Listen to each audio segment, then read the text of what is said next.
Okay, so in the last lecture, we have discussed about the few concepts which were very important for the circuit, like current, potential difference, and the resistance. Now, in this lecture, we are going to discuss the types of circuit. So, two types of circuit we find in our textbook, like एक होता है series circuit और एक होता है parallel circuit.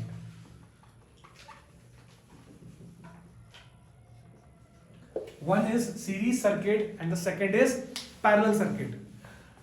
In this lecture, we are going to discuss precisely about the series circuit and let us try to find out the equivalent resistance. क्या होता है? What is equivalent resistance?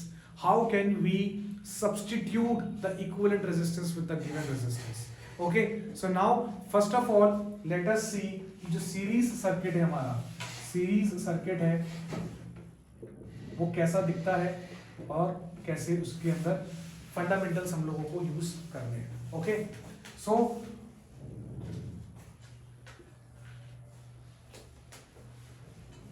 Suppose this is my total circuit.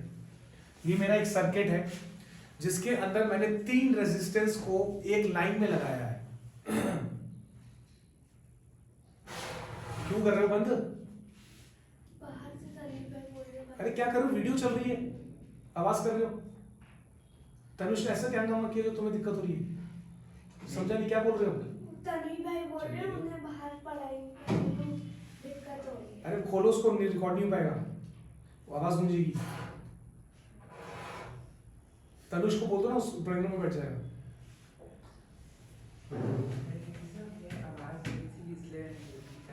नहीं, मेरी आवाज गूंजेगी, फिर एको होगा, मेरा recording खराब हो जाएगा. अगर तुम्हें मेरे से आवाज से इश्यू हो रहा है ना तो बैठो भैया जल्दी. मैं मना कर रहा हूँ, मत करो. एको होता है, एको आवाज गूंजेगी वीडियो के अंदर. अरे मैं डांट लेगा आराम से. ठीक है, पहले तो पूरा खुला हुआ है. अरे इसको बंद कर दोगे ना तब. ये भी बंद है ना, तो पॉज कर. रिकॉर्डिंग तो बंद है ना, रिकॉर्डिंग चालू है. चल रही है. अच्छा ठीक है. Okay, so this is called a series circuit. Why? Because the 3 resistors are set in a series. एक ही लाइन में है ना, so this is called series circuit. End to end connected. Let us suppose this is R1, R2, R3 and this is voltage V. ठीक है, अब क्या होगा, इसके अंदर करंट फ्लो करेगी. Okay, so now I told you all the electrons will drift towards the positive terminal of the battery, then the current will start flowing like this. Current क्या करेगी, ऐसे फ्लो करेगी. So let us suppose कि ये जो series circuit है, जो ये सीरीज सर्किट है, इसमें करंट आई फ्लो कर रही है. Now sometimes it becomes very difficult to calculate the current in such cases. To calculate current in such cases when there are many resistors. बहुत सारे रेजिस्टेंस जब दिए होते हैं तो total current in the circuit निकालने में बड़ी मुश्किल हो जाती है. तो इसीलिए हम लोग क्या करते हैं, इस टोटल सर्किट को रिप्लेस करते हैं. We replace this circuit with the equivalent circuit. तो इक्विवेलेंट सर्किट में कैसे करेंगे हम लोग, वी विल लाइक ये तीनों का कुछ फाइनल आंसर आएगा जिसको हम कहेंगे रिजल्टेंट. तो उसको हम लोग कहेंगे आर इक्विवेलेंट. आर इक्विवेलेंट कहेंगे and this is my voltage V. This is my voltage V. So now let us try to understand the concept. Series circuit के अंदर आपको जो सबसे इंपॉर्टेंट बात याद में रखनी है वो ये याद रखनी है कि the current passing through individual resistance, जो करंट एक एक रेजिस्टेंस से पास कर रहा है, that will be same. This is the fundamental. आपको याद रखना है in a series circuit the current passing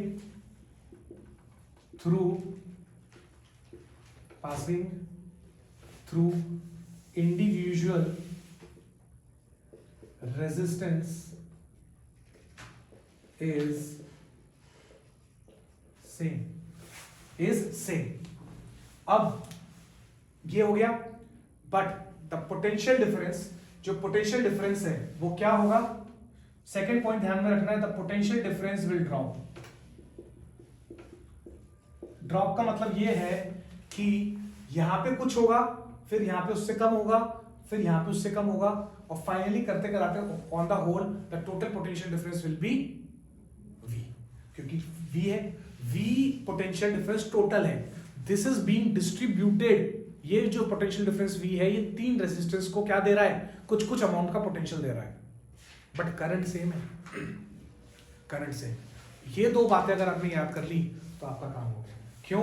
exam में 5 मार्क्स का क्वेश्चन आता है कि derive the series circuit and parallel circuit का R equivalent, derive the R equivalent of the series and the parallel circuit. RMS समझ में आ रहा है? आरएमएस समझ में आ रहा है? ठीक है। Yes, sir. तो करंट जो है वो क्या होगी, सेम करेगी। Okay, so potential difference is going to drop. तो लेट अस से कि यहाँ पे पोटेंशियल डिफरेंस क्या होगा, V1, यहाँ पे होगा V2 और यहाँ पे क्या होगा V3। अब हम लोग हर एक रेजिस्टेंस पे ओम्स लॉ लगाएंगे। क्या लगाएंगे? Ohm's law.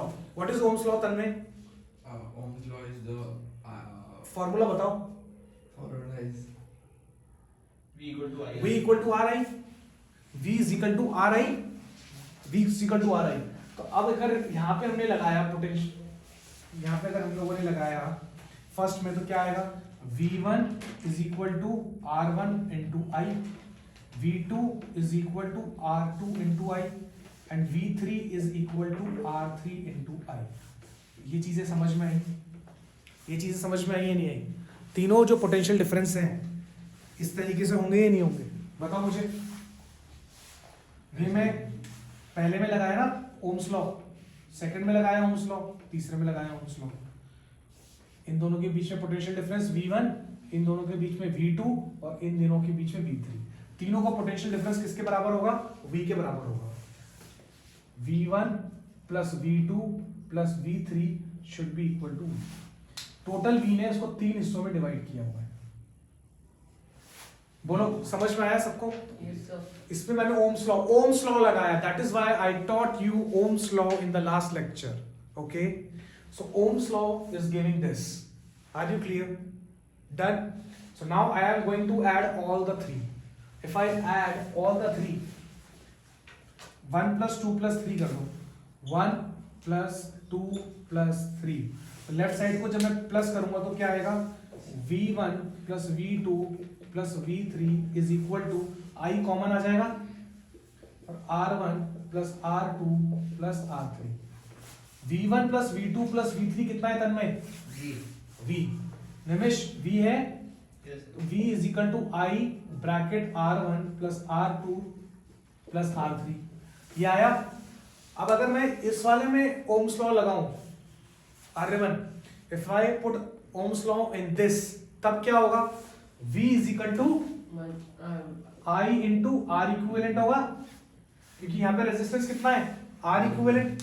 Now if I compare this equation with this equation, if I compare this equation with this equation, तो ये जो R इक्विवेलेंट है, क्या ये इसके बराबर होगा या नहीं? कंपेयर करो, V के बराबर, I के बराबर, तो इसको इसके बराबर होना पड़ेगा या नहीं होना पड़ेगा? So can I say in a series circuit that equivalent resistance is the sum of all the resistance in the circuit. In the equivalent resistance of the series circuit, the sum of all the resistance is equal to equivalent resistance. तो ये आपका derivation exam में आता है. So I am writing here final कि R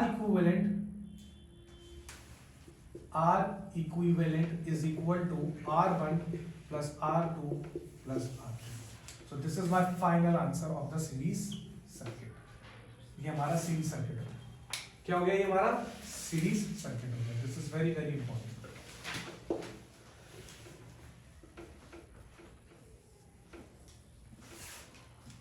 Tell me, are you clear with the concept or not? So series circuit में R equivalent, कल को मैं दूंगा ये 2 ohm है, 3 ohm है, 4 ohm है, तो क्या होगा इसका answer? 2 plus 3 plus 4. 2 plus 3 5, 5 plus 4 is 9. So 9 ohm is the final R equivalent. Exam में direct question आता है, what is the equivalent resistance of this circuit? If this is 2, 3, 4 ohm, 2 plus 3 plus 4 कितना हुआ? 9 ohm. So 9 ohm is the equivalent resistance. ये बात समझ में आ गई?